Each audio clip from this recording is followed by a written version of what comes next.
Hello, sisters. Welcome to the season 2 of the Rising Feminine Online Temple Space, which is a 7 days initiation for women to journey back to their true essence. My name is Janita D'Souza, your feminine lifestylist, and also the keeper of this online temple, where I've gathered visionaries from around the world to join forces and initiate you in your authentic feminine. And a big part of my work as a feminine lifestylist is to invite women to indulge into everyday simple rituals so that you feel nurtured, nourished, and fulfilled in your busy lifestyle.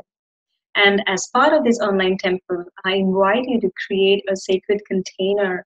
Grab yourself a tea, light a candle, take your journal, but gift yourself the time for yourself to receive the offerings present in this online temple space because each of the teachers here have a very special message for you. And in this special edition of the Rising Feminine Online Temple, I have invited the masculine presence because Rising Feminine is just not about women, for women, or happening to only women. It's a co-creation that we all have to initiate ourselves into. And joining us today is Rono King-Smith, whose work has also inspired many women to look into the business that they are creating, the life they want to create, and the loving partnership they want to create too. Before we get into our juicy conversation and welcome Rono, I want to read a little bit about Rono to you so that you get an idea of his work in this world. Rono today will be talking about what conscious men really want. And this is the question that many women have been asking me to explore more into. And I'm really excited to go deeper into this conversation. But let me tell you a little bit about Rono first. Rono K. Smith, aka Rono, is an intuitive lifestyle coach drawing expertise from more than 20 years of immense international vocal stage performances. Through his eclectic background in marketing, design, teaching, and music production, he guides his clients through his modern business jungle. He has an extraordinarily motivating and heart-centered approach to life, which he uses to ignite his clients to overcome their challenges and find success. His former clients include Jaguar Cars, North America, Journalist Magazine, The Ray Magazine, Hisantao International, Herbal Answers, as well as many smart, strong, successful entrepreneurs from around the country. Currently, he is a lead coach and co-founder of the Lifestylized Success Center, a heart-centered life coaching company and community event center. Rono, welcome. Thanks so much. I'm really excited to be here with you. Me too. And this is something that many women have been asking for, the rising feminine and a conscious men's input and a conscious men's presence, because the rising feminine is just not complete without men's presence, with the presence of conscious masculine. So I'm so glad to have you here in this temple space and share your medicine, because I know your work from your wife as well and how we've been co-creating, which is going to be such a juicy topic for today. Thank you. Yeah, it's a very fascinating time that we're all living in, and to have the rising feminine is in us too. It's in all of us. It's the rebalance of our world and the rebalance of our intuitive gifts and our cognitive gifts. And so I'm excited to collaborate with you today and hopefully give these women something that they can live into their hearts. Because it's tough out there for us guys too. We're reevaluating and figuring it out the same. So before I jumped into the call, I pulled up a goddess oracle card for our conversation. I was just tuning into our energies, and I want to share that with you. And goddess Pele. Ooh, Pele from the mountaintop. Love it. Divine passion. Yeah, and I think she's a Hawaiian goddess. And this is so apt for today's conversation about conscious relationship as well.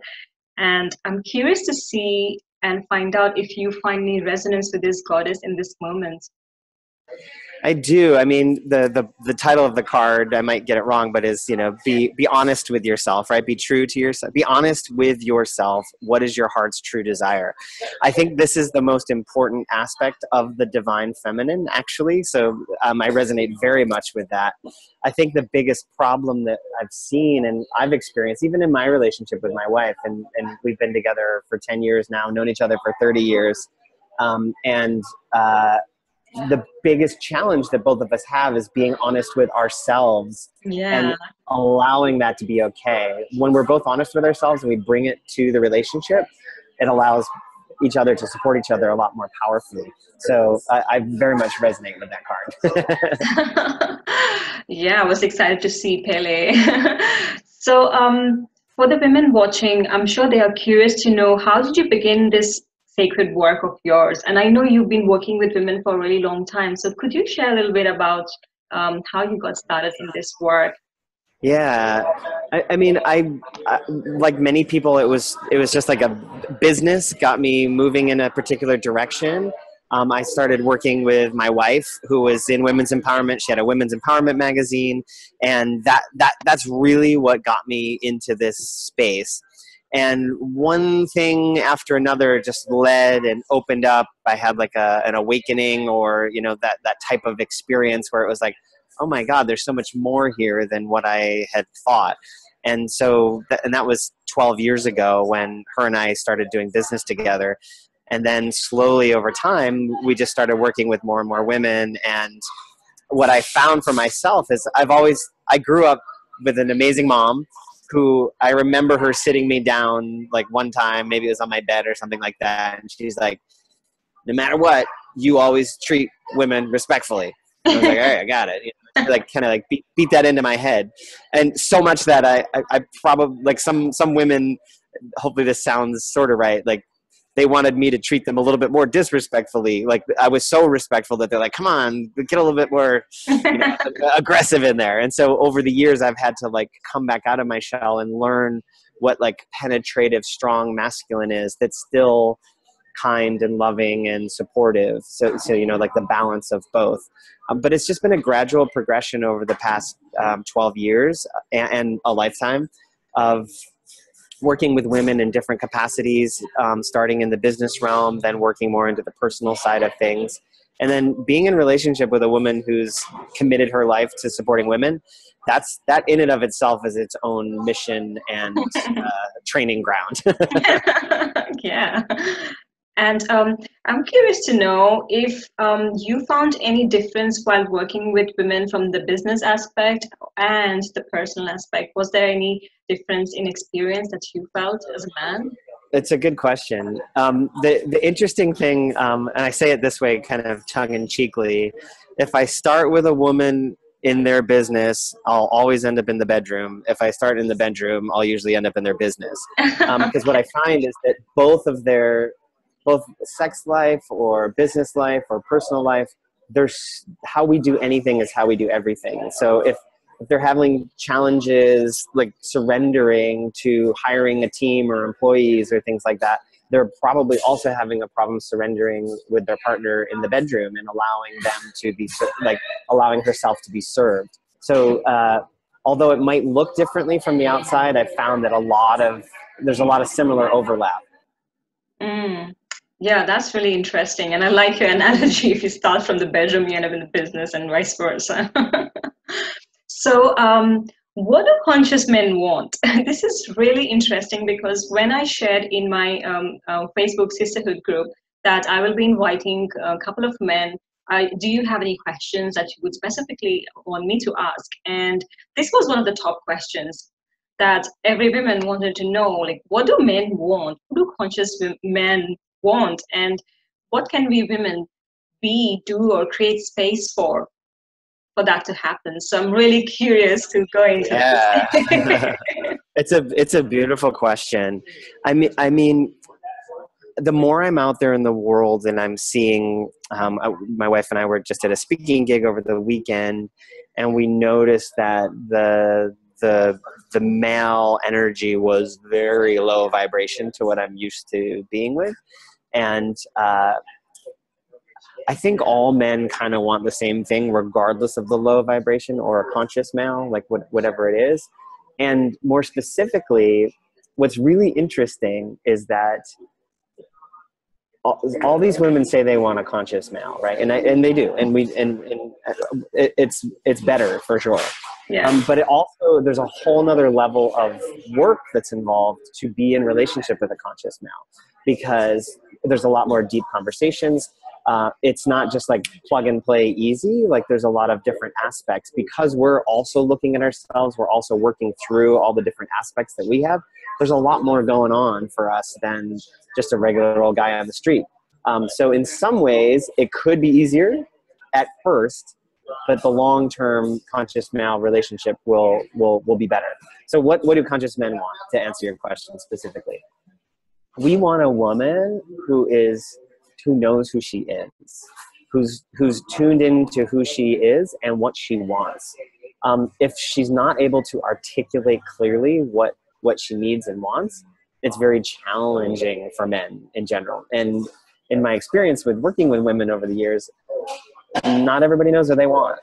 And so that makes it it can make it really challenging to be in a relationship with someone, because as soon as you're with a conscious male, they're going to ask, you're going to be more on the spot. You're going to be more, you'll have to be more vulnerable. You'll have to be more dialed in. You'll have to have all these different things as well. And so the dance and the entry point is a much more refined one and much more specific. So the number one thing that I think conscious men want is a woman who knows who she is and isn't afraid to ask for what she wants. Yeah, and this is so powerful. I can speak from my personal experience, because my husband now, he kind of initiated this journey of me exploring my femininity, because in the way of seeking for ourselves and figuring out who we are, he was much more into it and I wasn't. And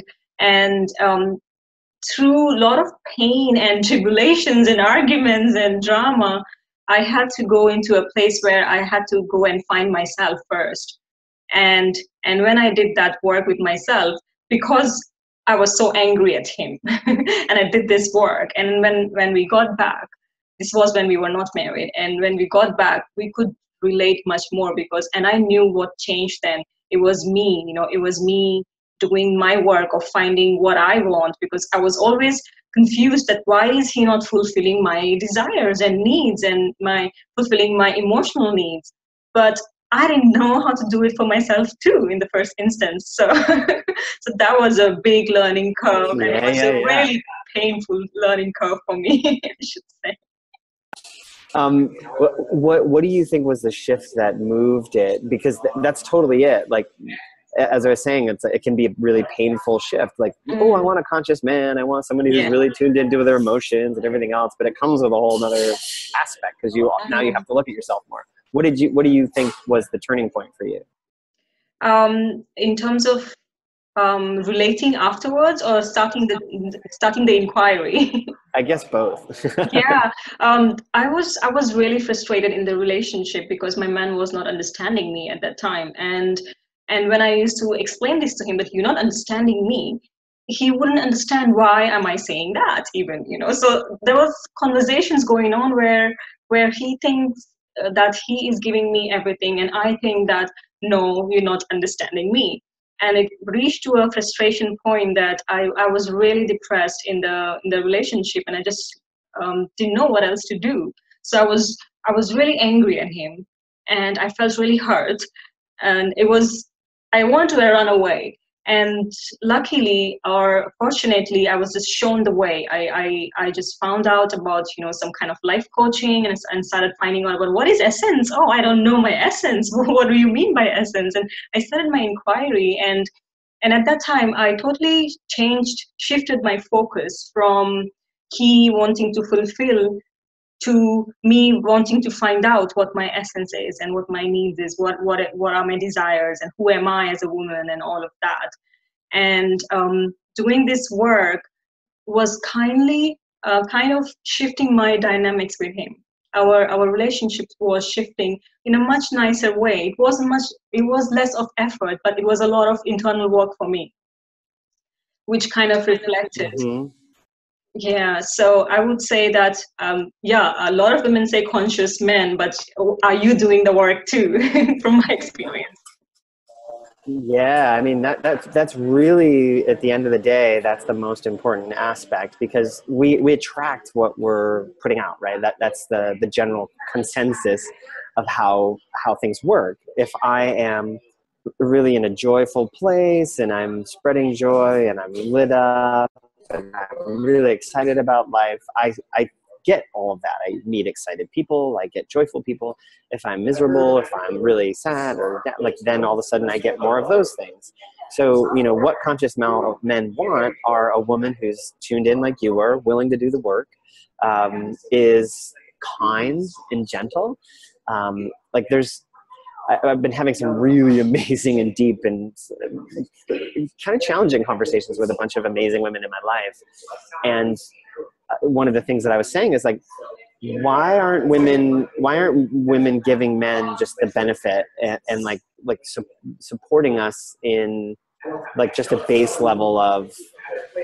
uh, base level understanding and love? And a lot of what they've been saying is that, like, we're tired, we've been beat down, we've been fighting for just a chance to be equals, and like there's a lot of hurt from men over the years, and that's still in the cellular DNA of all the women. And it's not that we don't want to, but we're like they're saying, as women, we're still healing a lot of those pieces. So you as men have to really open up even more and hold a larger space, which I think a lot of men are doing now, and a lot more men are coming on board to do that conscious male work. And what's really interesting is that I think for really solid, amazing relationships to transpire, there has to be a really deep letting go and surrendering of both parties, both men and women, to create a new type of relationship that we may not have seen yet. And I think that's what's being called and asked, and that's what I'm seeing. And when people come up to Sierra and I and talk about how they just love seeing us together, they see the beauty of it, and the amount of effort and work that goes on behind the scenes to really make that happen. Like, you have to be selfless, and you have to have really solid systems, really, really solid systems, in order to take that next step. And it actually made me think of an even better free gift that I can give you guys. So I'll give you that URL that I think will help tie in the different aspects of what we're doing. So I'm really curious when you said that we have to be selfless as well as have a solid system. So what do you mean as solid system, in terms of creating a long lasting relationship when we are in relationship with a person for a long time? Let's say, it doesn't die off. You have to keep working on it. Yeah. Yeah. So what I mean by that, I'll give you an example through what's been going on for Sierra and I. So as I mentioned, we've known each other for 30 plus years. We've been business partners for 12, together for 10, married for 8. And that particular progression, we're really good at being friends, really, really good at being friends. And we're really good at being business partners. In the romance area, and we have great, amazing time in the bedroom too. And to get there, we have to overcome being friends, we have to overcome being business partners, and we have to cultivate our intimate relationship. So a system that we've had in place is something that we call sacred space. And I'll give you guys our sacred space guide, so that way, you ladies actually, so that way you have it. And what we found is that when we had a regular sacred space practice, which can be 15 minutes, it can be 15 hours. But we come together with an intention. In the sacred space, we know that both of us are safe. No one's going to leave the conversation. We're both going to be there, loving each other, supporting each other. And that if we need to end sacred space and we're not complete, then we'll schedule another time to connect in sacred space. So what we found is that when we had a regular weekly sacred space practice, which is basically like, hey, what's going on with you? And she says, hey, what's going on with you? I'm like, oh my God, this is what's going on.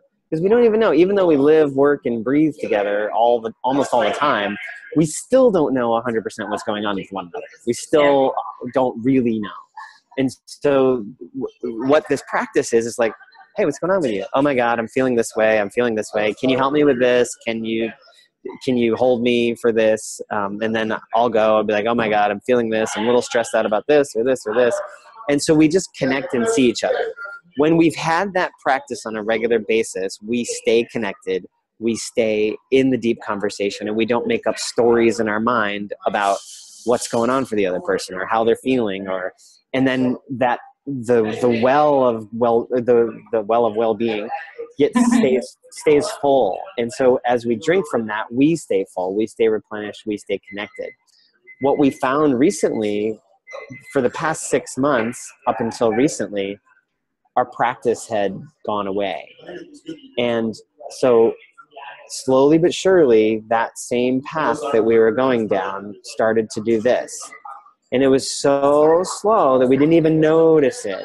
And then month after month after month, we're back to being really good friends and really good business partners, but there's no real deep intimacy, which is, I mean, a lot of reasons why we're all in relationships, right? If we just wanted a bunch of friendships, we just hang out with friendships and have random sex with people. But we really want to, most humans want to create some sort of yumminess that's long-term and that they can grow. And so as we grew apart, all of a sudden we're looking at each other from really far away. We're wondering why there's not intimacy there, why there's not all these different pieces. And it's because we didn't have a regular practice. So the system is having a regularly recurring practice of connection. Because it's like working out. If you don't go to the gym, you're just going to be flabby. But if you want that toned, lean, beautiful, connected relationship, you have to put systems in place to continually establish that. Yeah, I love this idea, and I can totally relate to that, being becoming friends and only business partners and forgetting the intimacy. I can also share a little bit about my personal experience. So me and my husband also do some part of our business together, and most of our free times are usually talking about the business and then, you know, what's next. And he's an artist, so, you know, he has his projects.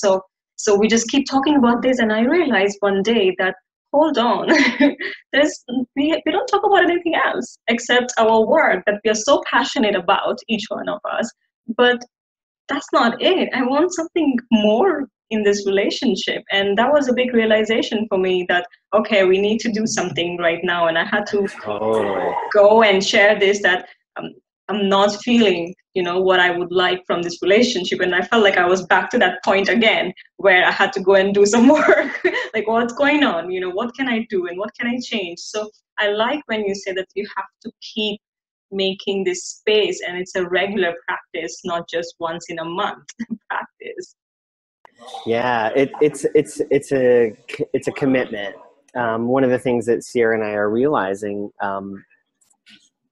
sure, we love each other, but it's not the love of each other that keeps us together. It's not any of those things. It's the renewed commitment over and over again, because as amazing as our relationship is, as the amazing highs that we get, we also get those lows. And if we don't have a way to communicate effectively, talk effectively with one another, I mean, there's a reason why divorce rates are so high around the world, especially here in the US. Like, they're very, very high, but everywhere. Like,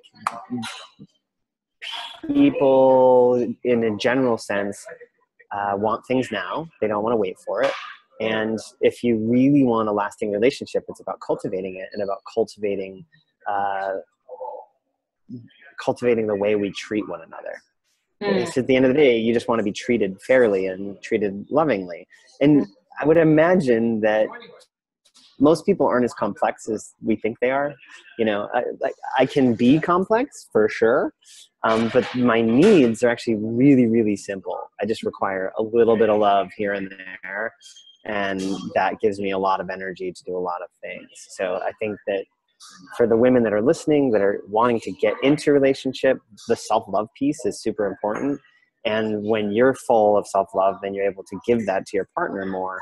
And then that cultivates the relationship. Same for conscious male. Like, they need to be in love with themselves too and treating themselves well. And when Sierra's and my self-care practices go out the window, that starts to, erode away at our relationship as well. When we're both full, when we both are taking care of ourselves, which is challenging at times, we're going to start a new policy where we sleep in separate rooms once a week, just to like give each other some breath, so that when we come back together, we're even more connected and we're wanting to see each other even more. Just to give us some space to like really feel good about ourselves and take care of ourselves. Yeah. So another question that I'm interested to ask you as we're talking is about women sharing and communicating with men. And one of the things that is so common in my work with women, I have noticed, is that once they start their journey of exploring femininity and exploring themselves and all of these things and all exciting things are coming up, they start to expect that their man understands them right away. And when they don't get the right response, then it gets really irritating and challenging. And usually there's a conflict there. So what would you like to say to women like this who are in their journey of self-discovery, self-exploration, and their men are not? So how can they still cultivate this relationship, and how can they still hold space for each other, especially women? How can women still hold space for that man? I believe that we as individuals create our own reality, so that whatever I think is coming at me is really coming from me. And so I'm saying that as a center point to the next piece that I'm about to share. So tell me if this makes sense to you. Yeah?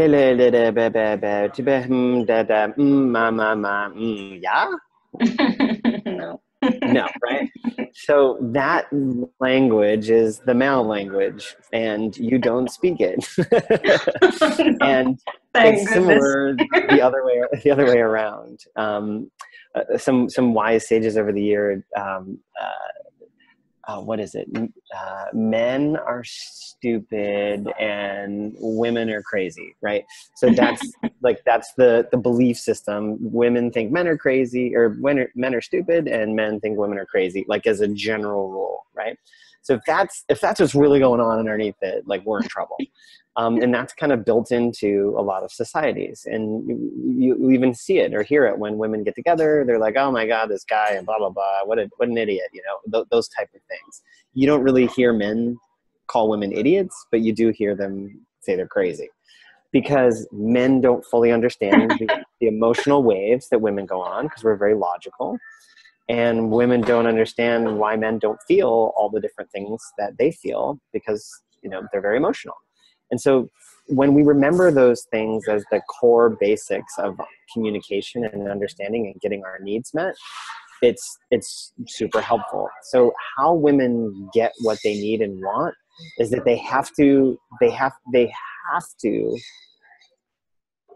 get over the fact that we communicate differently. And just because their girlfriends get it doesn't mean their boyfriends are going to get it. And so if they really want what they want, they have to go to school for themselves and learn to speak in man, which means, my favorite example is like, hey, would you like some coffee? No, I don't want any coffee. So there's a husband and wife are driving on the side of the road. She really wants coffee. And she's like, hey, would you like to pull over and get some coffee? And he says, no, I don't want any coffee. So she doesn't get the coffee. What she really wanted to say is like, can you pull over? I would like to get some coffee. Very, very clear. Like, can you pull over? I want some coffee. Okay, yeah, no problem. I'll pull over and get some coffee. But a lot of times women will do things called floaters, or they'll float things out there, expecting their man to either read their mind or to understand the specific nuances of what they're saying. And we don't. We literally don't. I would argue that I understand women speak very well, after being in women's empowerment for 10 plus years. And I still don't get it at all. Totally clueless.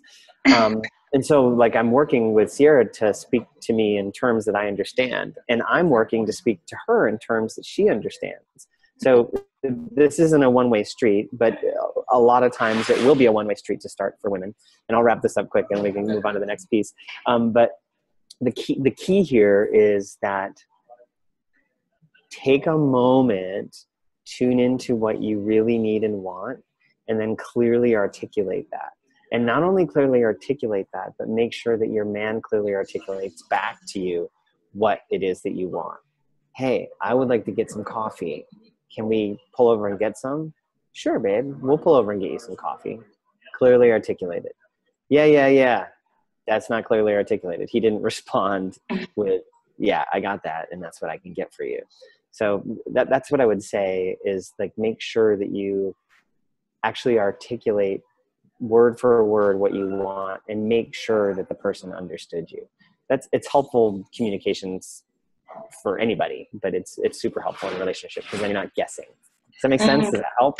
It does, because yes, we women have a tendency to just talk and beat around the bush, and that confuses the man. And I've noticed that too. Like, okay, be direct. Yeah. They are masculine, linear people. Totally. And one of the things that a mentor of mine, Allison Armstrong, teaches is single focus and diffuse awareness. And so if a man's like literally like drinking something, he's focused on drinking something. And so if you're like, hey, can you get me that? He might be like, but he didn't actually get it. And so then women are like, what the heck? You said you would. I'm like, I didn't say I would. And you're like, I did. I just asked you. No, you didn't. Yes, I did. And you said yes. So knowing that and just being like, okay, he's done drinking his water. Hey, honey, do you have a minute? Sure, babe. What do you need? I need this from you specifically. Can you do that for me? Sure, no problem. What did you just hear me say? Oh, I heard you say that you want me to do X, Y, and Z. Okay, great. That is clear communication. Not these floaters, not these extra pieces. It's like really important to be super clear and specific. Yeah, that's a great example. I'm loving your examples. So I wanted to touch another aspect, which is the wounded masculine. Now, I know that there are also men who face equal challenges like women. You know, they are emotional, but they don't know how to express their emotions because they've never been taught. And when you are in a relationship like this, how would you relate? How would you hold space for the man and pretty much?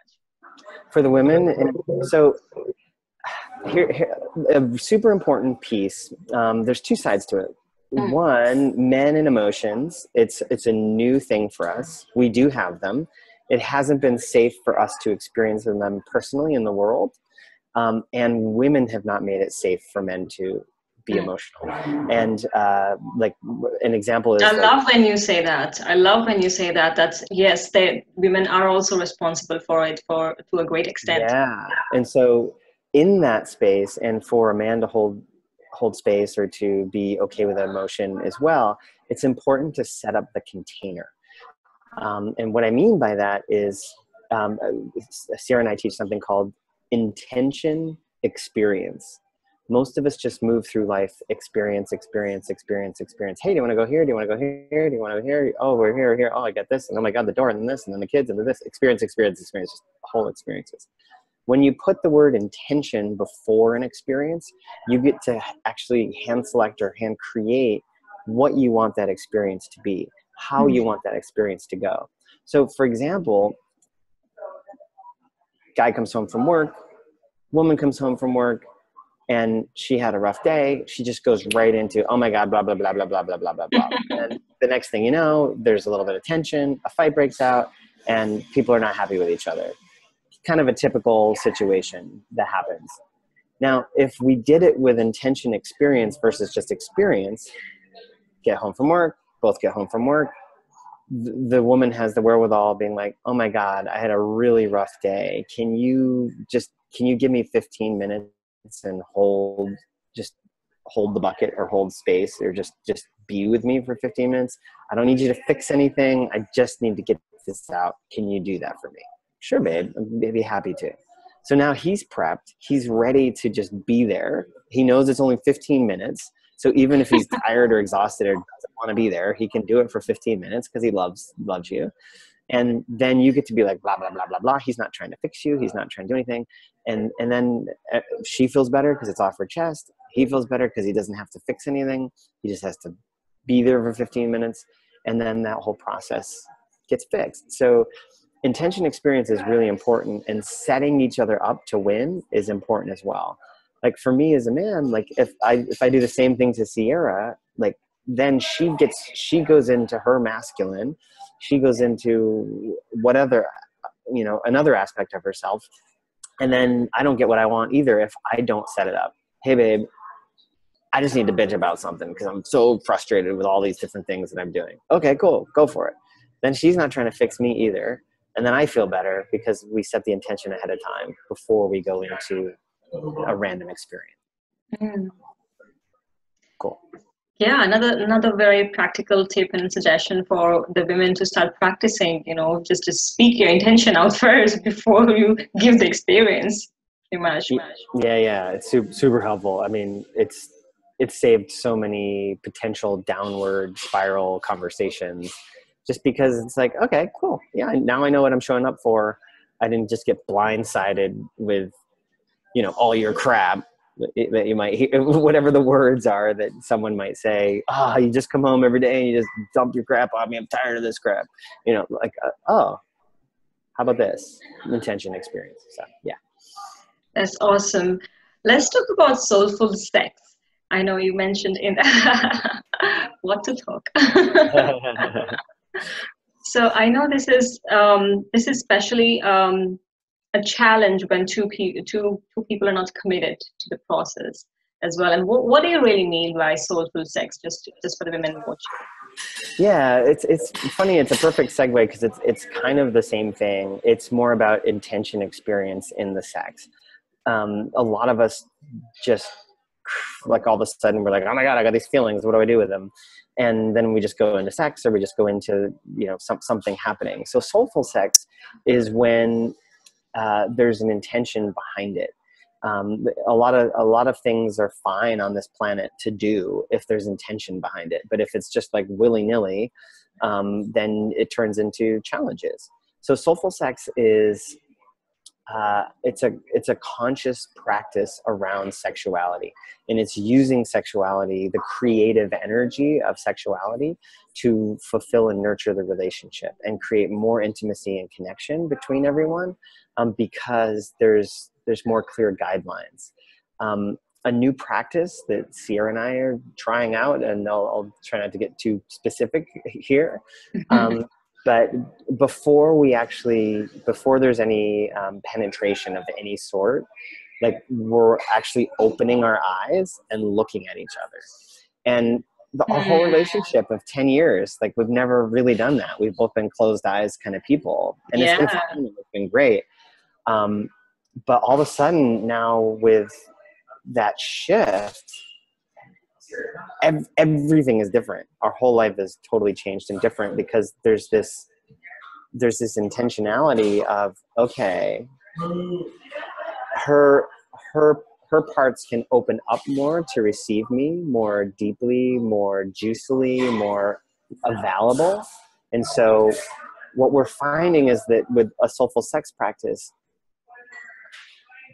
a lot of times us men, all right, two sides of this story.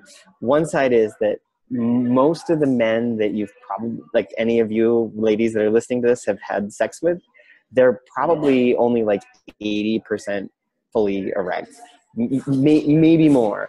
But the process to actually getting a man fully aroused, fully turned on, fully in his like girth and strength and everything, it's a process just like women. It's not just like wham bam thank you ma'am, like we've thought about it. There's actually like a cultivation. There's the breathing energy. There's allowing it to get engorged and then come back down and then swell and then come back down, so that like the muscles get a chance to all come alive, and then the fullness of the man is available. Same for women. It's not just like, sure, of course sometimes we're all just like, oh my God, we're all like just ready to go, but it's a rare occasion that you're just ready to go. And if you're not that person and you're just always ready to go, good on you.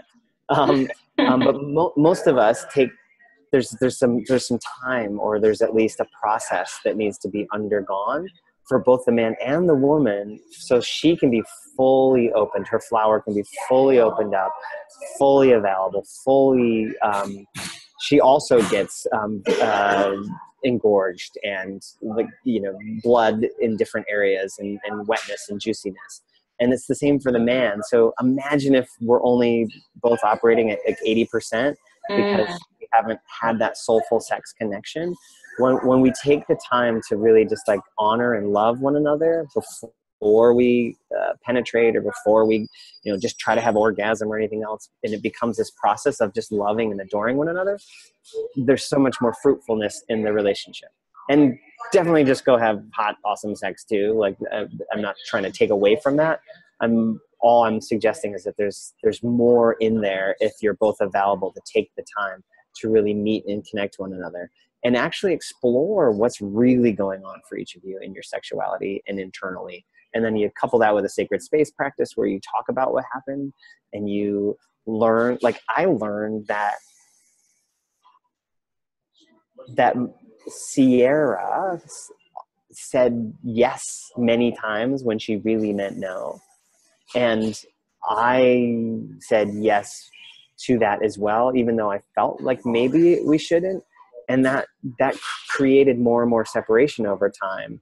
And so by being able to talk about that and find out that, oh, well, wait a minute, you're actually not ready, and I'm actually really not ready either. That it's this old pattern of, oh, we should have sex now because that's what you do next, versus, oh, you know what, actually we should just like cuddle, or we should massage each other, or have a deeper conversation, or take our time. That actually opens up to even more juicy, even more radiant, even more connected, even more orgasmic sex that we didn't even know was possible by having that soulful sex connection. Does that answer the question? Of course it does. It does. And I'm sure the women watching are interested to, you know, give it a go and start putting intention to the practice, as you're saying. So we're coming to the end of our conversation, and I'm so loving having this conversation with you because we touched on different topics. I would love you to share about your free gift to the women watching.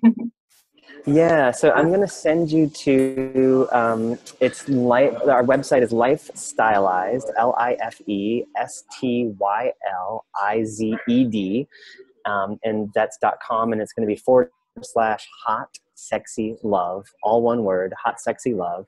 And on that URL, I'm going to put together just like a nice care package of a bunch of different things. Some videos that would be helpful of just certain things that a woman can do to be more confident, to express herself more clearly. And then I'm also going to give you our Sacred Space Guide, which is this 7 or 10 page document that tells you how to set up sacred space. You can have sacred space with anyone. It doesn't have to be a lover, but they do have to be committed to having this conversation and process with you. So I'll give you both those gifts, and if I come across anything else, I'll make sure I put it up on that page as well. Awesome. Awesome. This is great. And I'm looking forward to that too, and creating sacred space as per the instructions. So, Rono, I'm asking this question to every speaker on this online temple space before we close. What does rising feminine mean to you in this moment?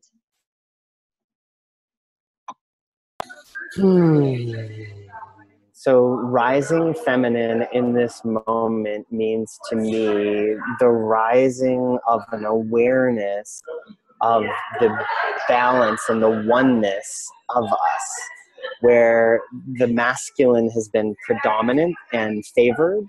The rising feminine is coming to meet so that this wholeness can come back together again, and that we can truly live as one, see each other as one, and recognize that we're a lot more similar than we are different.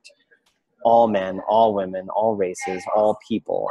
And the more we can accept the beautiful gifts of the feminine and not dishonor the masculine, but really celebrate the masculine as we welcome back the feminine into balance with one another, That's what it means to me. Sounds amazing. And yes to all of that.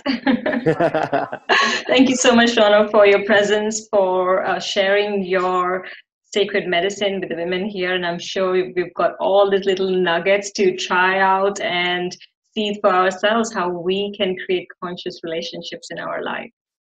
Beautiful. Happy to be here. I'm so excited, and thanks for having me as well. Thank you. Awesome.